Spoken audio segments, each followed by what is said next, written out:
a thirsty man a drink. Now go, lest I go in your place." Anne blew an exasperated breath, but her protest ended there.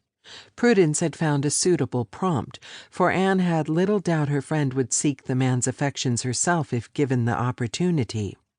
She held the kind of confidence for which Anne could only wish. Indeed, the very idea of approaching him dizzied her, but she did not want to miss her chance, so she stood, weak-kneed, and waded through the stand of flowers. When she pushed past the last stem, she smoothed her skirts and wondered how one went about acting casually when all out of sorts. As it were, her attempts to relax only seemed to stiffen her spine, making each step more awkward than the last. The heat of embarrassment must be due to Prudence's attention, but when Anne took a cup from a refreshment station and turned toward the young man, she found his gaze raking goosebumps from her flesh. Her step faltered. His attention was a profound caress. He stood a head above her, and with little distance between them, she could make out tawny hints of color in his sweat-darkened hair. A light sheen glimmered over every exposed inch of tanned skin. Honey-brown eyes fixed on her, seeming to see too much.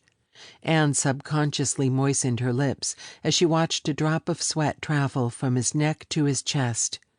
When the droplet disappeared into his shirt's fabric, she tore her gaze away. The heat rising to her cheeks rivaled that of the sun, but she forced herself to meet his eyes. Warm and buttery brown, they settled on her without the slightest trace of the tremble which thoroughly shook her insides. When he smiled, a half-crooked grin that sought balance in the slight tip of his head, she thrust forward the cup and fought the urge to flee. The drink sloshed on his hand. A raised eyebrow accompanied his widened smile as he accepted her gift. "Thank you." Such simple words, but the huskiness of his voice enthralled her.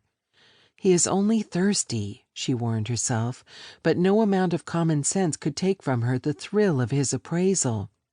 The slow walk of his gaze lit fire to her skin, leaving her exceedingly grateful for the skirts that hid her shaking legs, though the same could not be said for her heaving chest. "Would you like a drink?" Did her voice waver?